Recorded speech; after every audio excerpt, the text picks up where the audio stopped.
मानना था कि साइंस की मदद से कोई भी चमत्कार किया जा सकता है और जो लोग जादू का इस्तेमाल करते हैं वो दुनिया को नुकसान पहुंचाते हैं और इन नुकसान पहुंचाने वाली चीजों को खत्म करने के लिए ही उसने एक मशीन बनाई है। अपनी बात को साबित करने के लिए उसने वो चिराग निकाला जो उसने लुटेरों से खरीदा है। याका ने कहा कि ये खतरनाक हो सकता है, लेकिन साइंटिस्ट रुका नहीं। उसने चिराग को घिसा और उसमें से जिन निकला। उसने अपनी मशीन चला दी जिसने जिन को अपने अंदर खींच लिया, जिसके बाद उसने कहा कि देखा, मेरे आविष्कार ने जीनी को खत्म कर दिया। उसी रात साइंटिस्ट को पता चला कि पास की एक पहाड़ी पर एक राक्षस है जो आम आदमियों को नुकसान पहुंचा रहा है। साइंटिस्ट ने कहा कि उसे तो पकड़ना ही होगा। जब ये बात फिनिस्ट को पता चली कि इस राक्षस का शेर जैसा मुंह है और सांप जैसी दुम, तो फिनिस्ट तुरंत समझ गया कि ये तो वही राक्षस है जिसने उसे अंधा किया था। फिनिस्ट ने साइंटिस्ट से कहा कि मैं भी साथ चलूंगा, मुझे उस राक्षस से बदला लेना है। लेकिन साइंटिस्ट उसकी जान को खतरे में नहीं डालना चाहता। इस पर फिनिस्ट ने कहा कि आपने मेरी मदद की है, इसलिए मैं भी आपकी मदद करूंगा।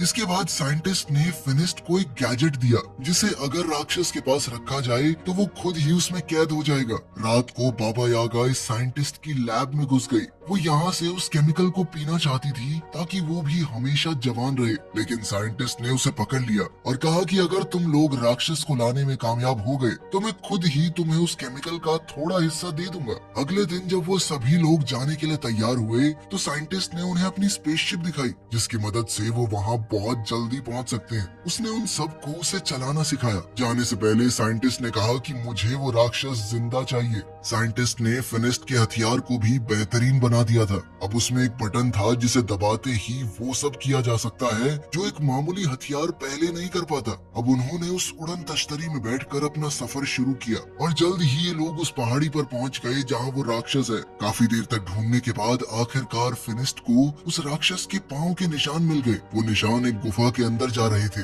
फिनिस्ट ने साइंटिस्ट की मशीन इस गुफा के बाहर रख दी। फिनिस्ट जानता था कि उसे राक्षस को मारना नहीं है, सिर्फ कैद करना है। इसीलिए वो बड़े आराम से अंदर गया और अपने हथियार से राक्षस को ललकारा और फिर वो बाहर आ गया। जैसे ही वो बाहर आया तो उसका सर एक पेड़ से टकरा गया जिससे वो वहीं पर बेहोश हो गया। राक्षस भी गुफा से बाहर निकल आया। इससे पहले राक्षस फिनिस्ट को कुछ नुकसान पहुंचाता, बाबा यागा ने जल्दी से उस मशीन को एक्टिवेट कर दिया। उस मशीन के अंदर से बहुत सारी चेन बाहर आई और राक्षस को खींचकर अंदर ले गई। फिर यागा ने लिवर दोबारा से दबाया और मशीन बंद हो गई। कुछ ही देर में फिनिस्ट को भी होश आ गया और अब वो सब लोग मिलकर वापसी का सफर करने लगे। सफर बहुत लंबा था, इसीलिए ये लोग रात को बीच रास्ते में ही आराम करने लगे।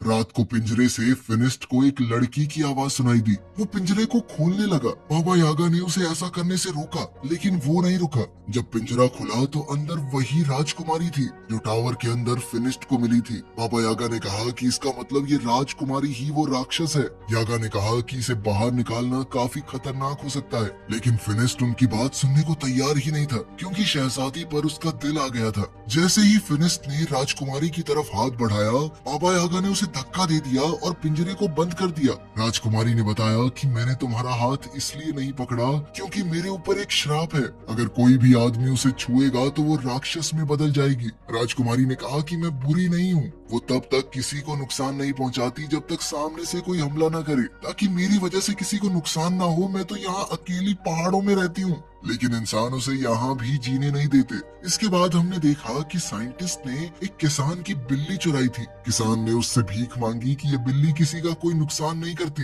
बल्कि फायदा ही करती होगी थोड़ा बहुत। दरअसल रात को इस बिल्ली से लाइट निकलती थी जिससे आसपास रोशनी हो जाती, लेकिन साइंटिस्ट ने किसान की बात नहीं सुनी। उसने बिल्ली को अपनी मशीन के नीचे रखा। ये मशीन किसी भी चीज की जादुई शक्तियों को खींच लेती है और इसी तरह इस मशीन ने बिल्ली की जादुई ताकत भी खींच ली और फिर बिल्ली को जादू से एक केमिकल में बदल दिया जिसे साइंटिस्ट ने अपनी तिजोरी में रख दिया। यहाँ साइंटिस्ट ने बहुत सारे केमिकल्स पहले से इकट्ठा कर रखे थे। वहाँ राजकुमारी और फिनिस्ट एक दूसरे से प्यार करने लगे थे। बाबा यागा और एंडी इन दोनों को कैद करके साइंटिस्ट के पास ले जाने लगे। ये लोग जब साइंटिस्ट के महल में पहुंचे तो दूर खड़े होकर ही साइंटिस्ट को देखने लगे। उन्होंने देखा कि साइंटिस्ट ने एक जादुई परिंदे का सारा जादू खींच लिया और उससे बने केमिकल को अपने रोबोट्स में डाल दिया। इसका मतलब था कि ये रोबोट साइंस से नहीं बल्कि जादू की मदद से चल रहे हैं। वो इन सारे केमिकल्स को सभी जादुई चीजों से निकाल रहा है। इसके बाद बाबा यागा बहुत गुस्से में उसके सामने पहुंची।